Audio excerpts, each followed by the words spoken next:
രാവിലെ നന്ദൻ കെവിന്റെ കമ്പനിയിൽ ചെന്നിട്ട് അവിടുന്ന് ചേച്ചിയുടെ വീട്ടിലേക്ക് പോവാൻ തുടങ്ങുമായിരുന്നു. അതിനിടയില ഋഷിയുടെ കൂട്ടുകാരെന്നും പറഞ്ഞ് ചിലര് പ്രശ്നം ഉണ്ടാക്കിയത്. നന്ദുവായിട്ട് ഇടപഴകുന്നതിൽ ഞാൻ നിന്നോട് ദേഷ്യം കാണിക്കുന്നതേ നീ നന്ദുവിനെ തട്ടിയെടുക്കുമെന്നോ നന്ദു നിന്റെ വശത്താകുമെന്നോ പേടിച്ചിട്ടല്ല. നിന്റെ കോപ്രായങ്ങൾ കാണാൻ വയ്യാത്തതുകൊണ്ടാ. അങ്കിൾ, ഞാൻ പോയിട്ട് വരാം.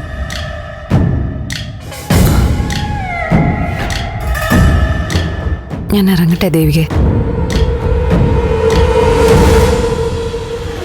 നന്ദനെ നന്നായിട്ട് കെയർ ചെയ്യണേ.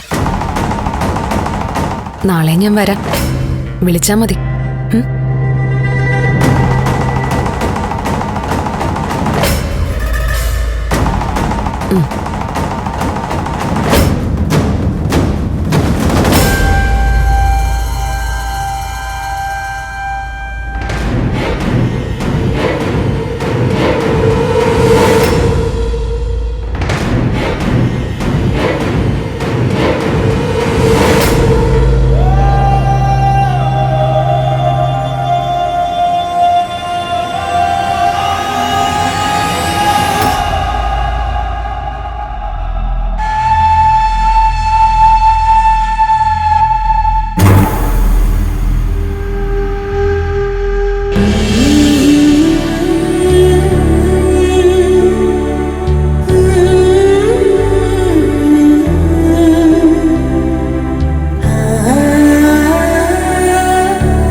ചതിക്കാണോ അതോ ഇസബെല്ല നന്ദുവിനെ ട്രാപ്പിലാക്കിയോ? ഒന്നും മനസ്സിലാവുന്നില്ലല്ലോ.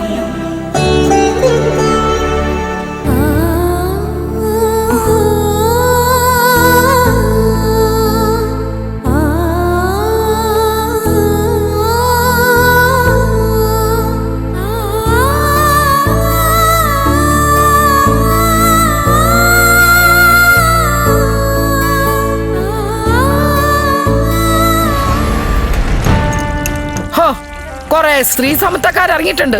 ആരെങ്കിലും തോളിൽ കൈയിട്ട് എടാ പോടാന്ന് വിളിച്ച് തോന്നിയ പോലെ നടക്കുന്ന അവരുടെ സ്ത്രീ സ്വാതന്ത്ര്യം. ദേവിയെ പോലെ മര്യാദയ്ക്ക് നടക്കുന്ന സ്ത്രീകൾക്കല്ല ഇപ്പൊ വില. പുരോഗമനം പറഞ്ഞ് എന്തും ചെയ്യാൻ ഒരുമിട്ട് നടക്കുന്നവർക്കാ. പരസ്യമായി മദ്യപിക്കുന്നത് സ്ത്രീ സ്വാതന്ത്ര്യം, സിഗരറ്റ് വലിക്കുന്നത് സ്ത്രീ സ്വാതന്ത്ര്യം, മറ്റൊരാളുടെ ഭർത്താവുമൊത്ത് ചുറ്റി അടിക്കുന്നതും സ്ത്രീ സ്വാതന്ത്ര്യം. ഓ, ഇപ്പൊ നിയമമുണ്ടല്ലോ. രണ്ടുപേർക്ക് സമ്മതാണെങ്കിൽ ഒരുമിച്ച് താമസിക്കാം. നാളെ നേരം ഒന്ന് വെളുത്തോട്ടെ, ഞാൻ ചന്ദ്രോത്തിക്ക് പോകുന്നുണ്ട്. ആ, ഒന്ന് ചോദിച്ചു നോക്കണല്ലോ. അല്ല മുരളിയേട്ടാ, ഈ ഇസബെല്ല ശരിക്കും നന്ദന്റെ ഫ്രണ്ട് അല്ലേ? നേരത്തെ മുതലേ മുരളിയേട്ടൻ അറിയോ? ഏയ്, കോളേജിൽ ഇവരോടൊപ്പം പഠിച്ചിരുന്നല്ലേ. മുമ്പെങ്ങാനും പറഞ്ഞിട്ടുണ്ടാവും, അങ്ങനെ ഓർമ്മയൊന്നുമില്ല. ആ കെവിനും ഇവള് ഒറ്റ ടീമാ. നന്ദന്റെ പുതിയ കമ്പനി അവരോടൊപ്പം ആണല്ലോ. പ്രഭാന്റിക്ക് ഇസബെല്ലയെ വലിയ ഇഷ്ടം. പ്രഭ കുഞ്ഞിനോട് ഞാൻ ചോദിക്കും, എന്തിനാ അവളെങ്ങനെ അടുപ്പിക്കണേന്ന്. അമ്മ വെറുതെ അവിടെ ചെന്ന് പ്രശ്നങ്ങളൊന്നും ഉണ്ടാക്കണ്ട. പ്രഭാന്റിക്ക് അറിയില്ല കാര്യങ്ങള്. അമ്മയെക്കാളും വിവരവും വിദ്യാഭ്യാസവും ആന്റിക്കില്ലേ? വിദ്യാഭ്യാസം ഉണ്ടായിട്ടൊന്നും കാര്യമില്ല, ആളുകളെ തിരിച്ചറിയണം. അപ്പൊ ആന്റിക്ക് വിവരമില്ലെന്നാ? ദേ മുരളി, വെറുതെ എന്നെ കളിയാക്കിയാലുണ്ടല്ലോ. ആ, അല്ല, നന്ദനോട് ചോദിച്ചാൽ അറിയാൻ പറ്റില്ലേ? അവനിപ്പോ ഞാനുമായിട്ട് നല്ല കണക്ഷൻ ഒന്നുമില്ലല്ലോ. ഒന്നോർത്ത നന്ദന്റെ കാര്യം കഷ്ടമാണ്. ഒരു പ്രശ്നം കഴിയുമ്പോ അടുത്ത പ്രശ്നം, അങ്ങനെ അങ്ങ് നീങ്ങിക്കൊണ്ടിരിക്കുക. ദേവിക MLA ആയതോടെ കാര്യങ്ങളൊക്കെ അവസാനിച്ചു എന്ന് കരുതിയതാ. ഇതിപ്പോ ഇപ്പോഴാ കൂടുതൽ പ്രശ്നങ്ങൾ ഉണ്ടാവുന്നത്. എന്തൊരു കഷ്ടം. ഞാൻ ചന്ദ്രോത്തിക്ക് ഒന്ന് ചെല്ലട്ടെ. പ്രഭക്കുഞ്ഞിനോട് സംസാരിച്ചിട്ട് ഞാൻ ഇസബെല്ലയെ കാണാൻ പോകും. ആ, അമ്മ ചെല്ല് ഇസബെല്ലയുടെ വീട്ടിലേക്ക്. ആ, നീ പോടാ. വയസ്സാങ്കാലത്ത് ഇടിയിട്ടെന്നത് നല്ല കാര്യമോ? ചുമ്മാ മുരളിയേട്ടാ.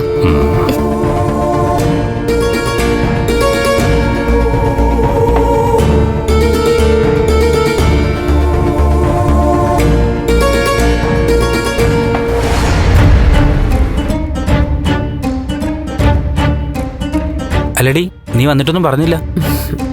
കാര്യങ്ങളെല്ലാം കൃത്യമായിട്ടാ കെവിനെ പൊയ്ക്കൊണ്ടിരിക്കുന്നത്. ഞാൻ തെളിച്ചിട്ട് വഴിയിലൂടെ തന്നെയാ വണ്ടി പൊയ്ക്കൊണ്ടിരിക്കുന്നത്. നന്ദന്റെ വീട്ടുകാർക്ക് ദേഷ്യമുണ്ടോ?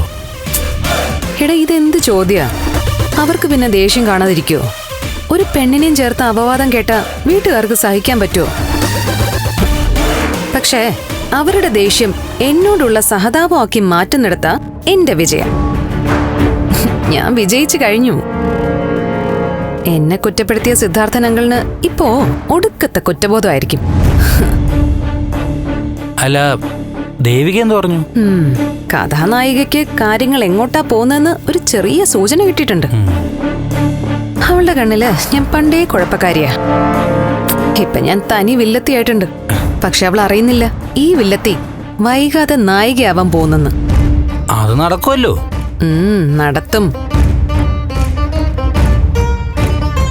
അതിനു വേണ്ടിയാ കെവിനെ ഞാൻ ഈ ഗെയിമിനിറങ്ങിയത്. ഞാൻ ജയിച്ചേ അടങ്ങും. നന്ദന്റെ മനസ്സിലെ ആദർശ പുരുഷൻ ഇപ്പോഴും അവിടെ തന്നെ ഉണ്ട്. ആദ്യം അതിനെ ഒന്ന് ഇളക്കണം, പിന്നെടുത്ത് പുറത്തു കളയണം. എന്നിട്ട് ദേവികയുടെ സ്ഥാനത്ത് ഞാനിരിക്കും. അതിന് മുന്നേ തന്നെ ദേവികയുടെ MLA സ്ഥാനം അങ്ങ് തെറിപ്പിക്കണം.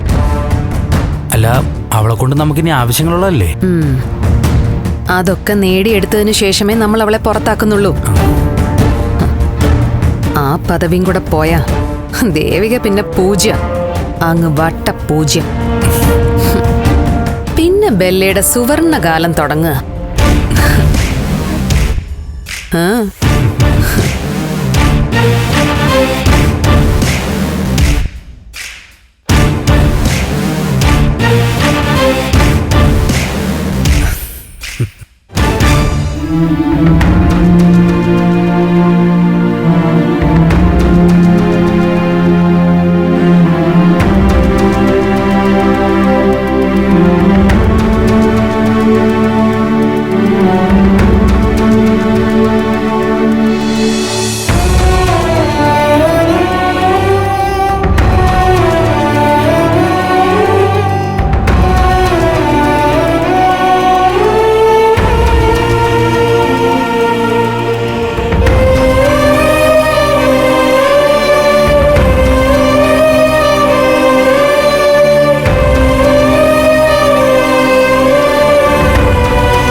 മനസ്സ് തുറന്ന് സംസാരിച്ചില്ലെങ്കിൽ എനിക്ക് ഭ്രാന്ത് വരും.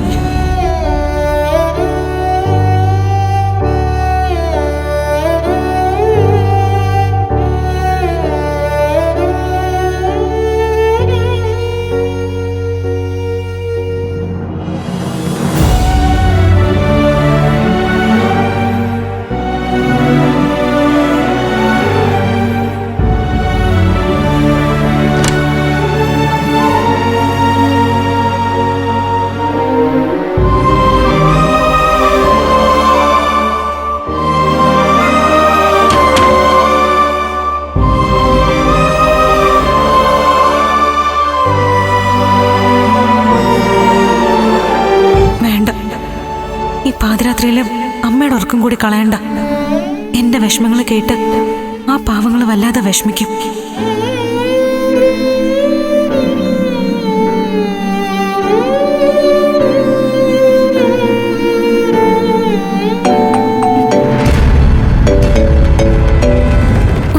ഷാരി,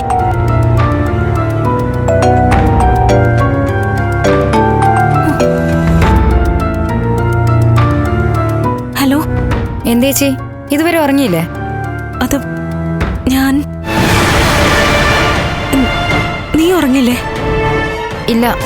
നന്ദേട്ട എവിടെ? നന്ദു കിടന്നു. എനിക്കറിയാം ചേച്ചി ഉറങ്ങാതെ ഓരോന്ന് ആലോചിച്ച് വിഷമിച്ചിരിക്കാവൂന്ന്.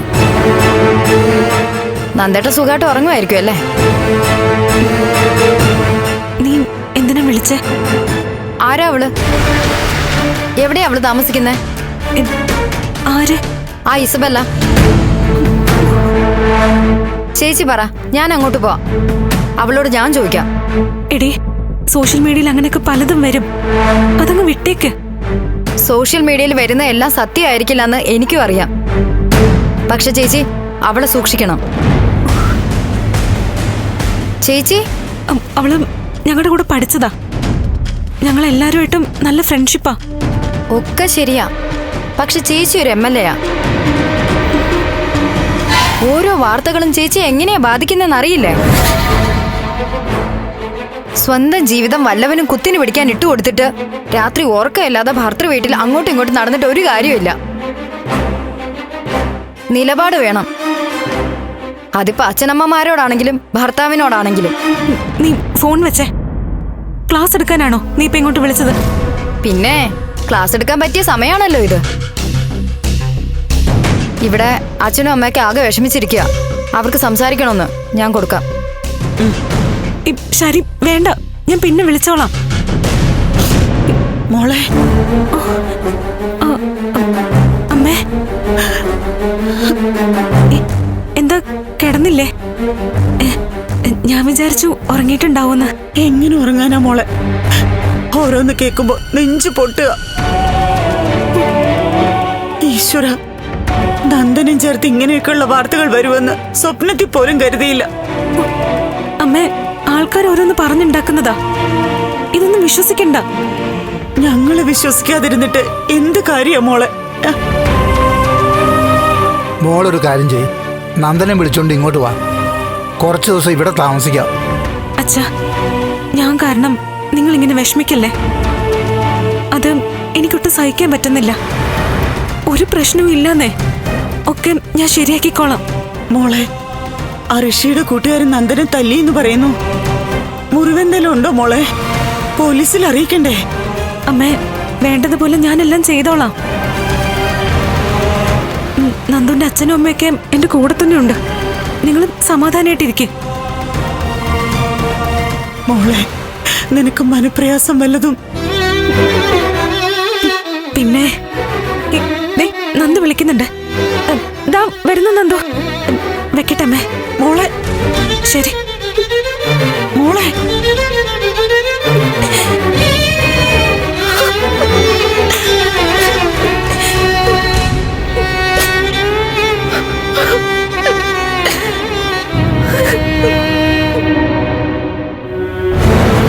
ചേച്ചി നല്ല വിഷമിച്ചിട്ടാ. ചടങ്ങിന് വേണ്ടി ഒന്ന് സംസാരിച്ചു. നമ്മളെ ആരെയും വിഷമിപ്പിക്കാതിരിക്കാൻ വേണ്ടി എല്ലാം ഓക്കെ ആണെന്നങ്ങ് അഭിനയിച്ചു. പാവം ചേച്ചി.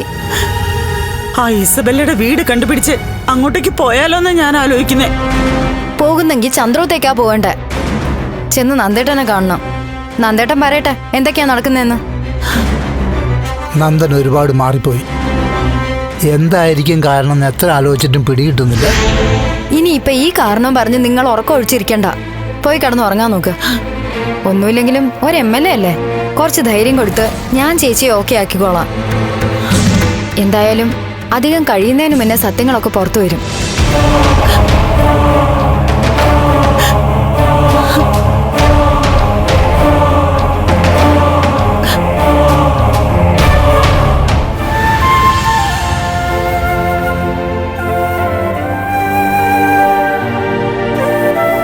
ഗിരിയൊന്നും പറഞ്ഞില്ല.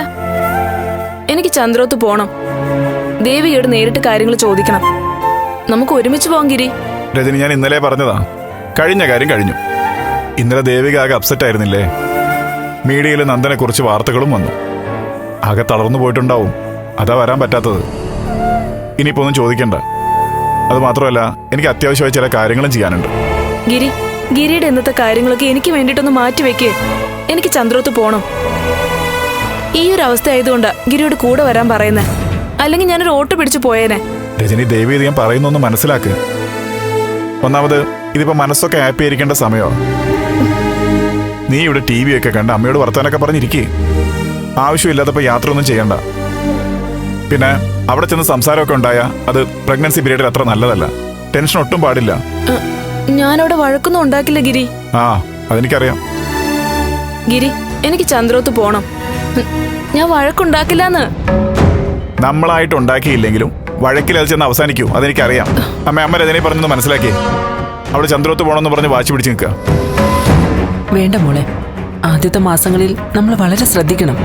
വിശ്രമം ആവശ്യമാ. ഈ വെയിലത്തിന് അങ്ങോട്ട് പോണ്ട. ഇന്ന് അവധിയല്ലേ, നീ അങ്ങോട്ട് പോവാ. അമ്മേ, ആ പ്ലാന്റിന്റെ കാര്യത്തിൽ സമരപരിപാടികളൊക്കെ നടക്കുകയല്ലേ. അതിനുവേണ്ടി ഒന്ന് പോയി ചില കാര്യങ്ങളൊക്കെ ഏർപ്പാട് ചെയ്തിട്ട് ഉടനെ വരാം. എന്നാ ഞാൻ ചന്ദ്രോത്ത് പോകുന്നില്ല. ഗിരിയും കൂടി ഇവിടെ ഇരിക്കും. ആ പ്ലാന്റിന്റെ കാര്യം കേൾക്കുമ്പോൾ തന്നെ എനിക്ക് ടെൻഷനാ.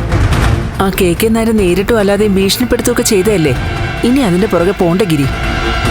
അമ്മേ, ഇങ്ങനെയുള്ള കാര്യങ്ങൾ എന്റെ രീതി എന്താണെന്ന് അമ്മയ്ക്കറിയാലോ. ഒരു മുഷിച്ചിലുണ്ടാവണ്ട. ചന്ദ്രോത്ത് പോണ്ടെന്ന് പറഞ്ഞ് ഞാൻ അനുസരിച്ചു. അതുപോലെ ഞാൻ പറയുന്ന ഗിരി ഒന്ന് അനുസരിക്കേ. സമരത്തിന് പോകാതെ ഇവിടെ ഒന്ന് ഇരിക്കും ഗിരി. ഇതിന് നീ എന്താ ഇത് പകരത്തിന് പകരം പോലെ പറയുന്നത്? നിന്നോട് വിശ്രമിക്കാൻ പറഞ്ഞത് നിന്റെ അവസ്ഥ മനസ്സിലാക്കിയിട്ടാ. സമാധാനായിട്ടിരിക്കും, ഞാൻ ഉടനെ വരാം.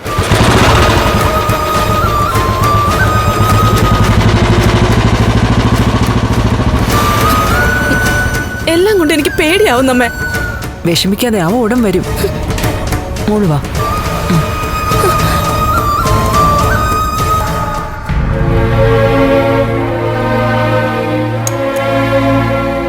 ദേവി, എനിക്ക് നിന്നോട് കുറച്ച് സംസാരിക്കാനുണ്ട്. എനിക്ക് സമയമില്ല. ഇനി അഥവാ സമയം ഉണ്ടെങ്കിൽ തന്നെ കേൾക്കാൻ താല്പര്യമില്ല. ദേവി നിക്ക്. സോഷ്യൽ മീഡിയ കണ്ടതൊക്കെ നീ അങ്ങ് വിശ്വസിക്കുകയാണോ? സോഷ്യൽ മീഡിയ കണ്ടത് വിശ്വസിക്കുന്നില്ല, പക്ഷെ കൺമുന്നിൽ കണ്ടത് വിശ്വസിക്കാലോ. ഇസബെല്ല നന്ദുവിന്റെ മേൽ അനാവശ്യ സ്വാതന്ത്ര്യം എടുക്കുന്നത് വ്യക്തമായിട്ട് ഞാൻ കണ്ടതാ. ദേവി, ഞാൻ വേണ്ട, ഇക്കാര്യത്തിൽ ഇനി വിശദീകരണത്തിന്റെ ഒന്നും ആവശ്യമില്ല. എന്റെ ക്യാരക്ടറിനെ നീ സംശയിക്കണോ? നന്ദുന്റെ സ്വഭാവത്തില് എനിക്ക് സംശയമൊന്നുമില്ല, പക്ഷെ ഇസബെല്ലയുടെ ക്യാരക്ടർ സ്ട്രെയിറ്റ് ആണെന്ന് എനിക്ക് തോന്നുന്നില്ല. ഇപ്പോഴല്ല, പണ്ട് മുതലേ. ഒക്കെ നിന്റെ തോന്നലും തെറ്റിദ്ധാരണയാ ദേവി. ഒരു ഭാര്യയ്ക്കും ഭർത്താവിന്റെ മേൽ വെറുതെ ഒരു സംശയവും തെറ്റിദ്ധാരണയും തോന്നില്ല നന്ദു. പഴയൊരു ചൊല്ലുണ്ടല്ലോ, തീയില്ലാതെ പുകയുണ്ടാവില്ലെന്ന്. അത് ശരി, ഞാൻ ഒരു കുഴപ്പക്കാരനാന്ന് നീ അങ്ങ് ഉറപ്പിച്ചല്ലേ? നന്ദു കുഴപ്പക്കാരനാണെന്ന് ഞാൻ പറയില്ല, പക്ഷേ അവള് കുഴപ്പക്കാരിയാ. അത് നന്ദുവിന് വ്യക്തമായിട്ട് അറിയാം. ഇല്ലേ? അറിയില്ലേ? ഞാൻ ഒരു ഫ്രണ്ടായിട്ട് മാത്രം അവളെ കാണുന്നത്. പക്ഷെ അവള് നന്ദുവിനെ ആ കണ്ണോടെ അല്ല കാണുന്നേ. കോളേജ് പഠിക്കുമ്പോ നന്ദുവിന്റെ ബെസ്റ്റ് ഫ്രണ്ട് ആയിരുന്ന ഇസബല്ലേ എനിക്ക് വേണ്ടി മാറ്റി നിർത്തിയിട്ടുണ്ട്, ഇല്ലേ? ഇപ്പൊ ആ പഴയ ഫ്രണ്ട്ഷിപ്പിന്റെ പേരും പറഞ്ഞ് എന്റെ ഭർത്താവിന്റെ ദേഹത്ത് തൊടുകയും പിടിക്കുകയൊക്കെ ചെയ്യുന്നത് എനിക്കിഷ്ടമല്ല. അന്ന് ഋഷിയുടെ പ്രേതത്തെ കണ്ട് നന്ദു ഭയന്ന രാത്രിയില് അവള് നന്ദുവിനെ കൂട്ടിക്കൊണ്ട് വന്നിട്ട് എന്തൊക്കെയാ കാണിച്ചേ?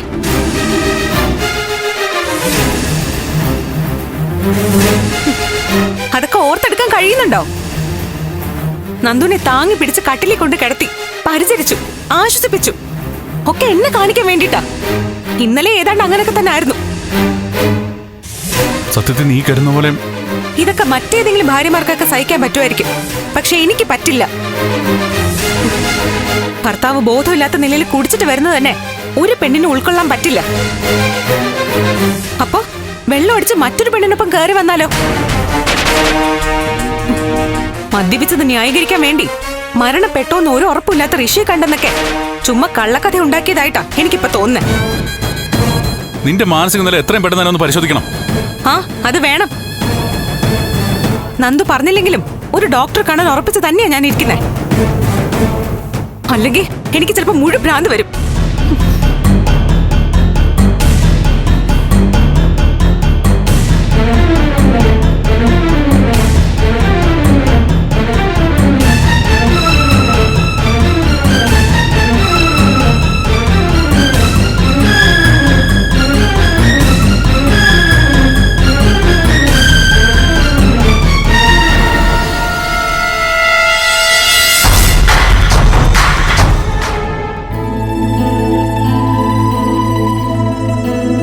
രാധികേ, ആ വരുന്നു. വാ. പിന്നെ നീ ചന്ദ്രോത്തി എന്ന് ദേഷ്യമൊന്നും കാണിക്കരുത്. സമാധാനമായിട്ട് കാര്യങ്ങൾ സംസാരിക്കണം. എനിക്കറിയാം, മനസ്സിന്റെ പിടിവിട്ട് പോകരുതെന്ന് എന്റെ പ്രാർത്ഥന. ആ ഇല്ല, ഞാൻ വരുന്നില്ല. നീ ആ നോട്ട്സ് ഒക്കെ ഒന്ന് വാട്സപ്പ് ചെയ്തേക്ക്. ആ അതെ, ചേച്ചിയുടെ വീട്ടിലേക്കൊന്ന് പോണം. ആ ശരി. ആ പോവാം. എങ്ങോട്ട്? നിങ്ങൾ എങ്ങോട്ടേക്കാണോ പോകുന്നത് അങ്ങോട്ട് തന്നെ, ചന്ദ്രോത്തേക്ക്. അതിന് നിന്നെ ആരാ വിളിച്ചേ? എന്റെ ചേച്ചിയുടെ വീട്ടിലേക്ക് പോകാൻ ആരാ പ്രത്യേകിച്ച് വിളിക്കണ്ടേ? ഞാനും വരുന്നു. പല കാര്യങ്ങളും ചോദിക്കാനും പറയാനും ഉണ്ട്. നിങ്ങൾ മാത്രം പോയാൽ ശരിയാവില്ല. അവിടെ ചെന്നു കഴിഞ്ഞാ സായിപ്പിനെ കാണുമ്പോ കവാത്ത് മറക്കൊന്ന് പറഞ്ഞ പോലെ ബബ്ബ പറഞ്ഞു തിരിച്ചു വരും. ഞാൻ ചോദിക്കും. എനിക്ക് ചോദിക്കണം പലതും. ഞങ്ങൾ ഇരിക്കുമ്പോ നീ അങ്ങനെ ഇപ്പൊ ചോദിക്കണ്ട. മോളെ, ഇത് മുതിർന്നവർ തമ്മിൽ സംസാരിച്ച് തീർക്കേണ്ട ഒരു കാര്യം. എനിക്കും 18 വയസ്സ് കഴിഞ്ഞു. കഴിഞ്ഞ ഇലക്ഷൻ വോട്ടും ചെയ്തു. ശാരി, വെറുതെ തർക്കുത്തരം പറഞ്ഞ് ഞങ്ങളെ ബുദ്ധിമുട്ടിക്കണ്ട. ഞങ്ങൾക്കറിയാം കാര്യങ്ങൾ ചോദിക്കാൻ. ആ ഇസബലയുടെ കാര്യങ്ങൾ ചോദിക്കോ? അത് ചോദിക്കാനാണല്ലോ പോകുന്നത്. സോഷ്യൽ മീഡിയയിൽ വന്നതിനെ കുറിച്ച് ചോദിക്കോ? ചേച്ചിയുടെ വിഷമങ്ങൾ ചോദിക്കോ? നന്ദേട്ടന്റെ പ്രശ്നങ്ങൾ ചോദിക്കോ? എല്ലാം ചോദിക്കും. നീ ഒന്ന് സമാധാനമായിട്ടിരിക്കുക. ഞങ്ങൾ എല്ലാവരുമായിട്ടും കാര്യങ്ങൾ സംസാരിക്കും. സാറിനോടും മാഡത്തിനോടൊക്കെ തുറന്ന് കാര്യങ്ങൾ സംസാരിക്കും. എല്ലാം പറഞ്ഞു തീർത്തേ വരാവൂ. അത്രേ ഉള്ളൂ. എന്നാ ശരി, ഞാൻ കോളേജിൽ പോവാ. പോവാ. ഓ ആ അതെ, ഒരു 20 രൂപ തന്നെ. താ, ബസ് പോയി കാണും. ഇനി ഓട്ടോയ്ക്ക് പോണം. 20? ആ അതിങ്ങ് താ. എന്നാ ആ ഓട്ടോയിൽ നമുക്കും പോവാം. വാ മോളെ, നിക്ക്.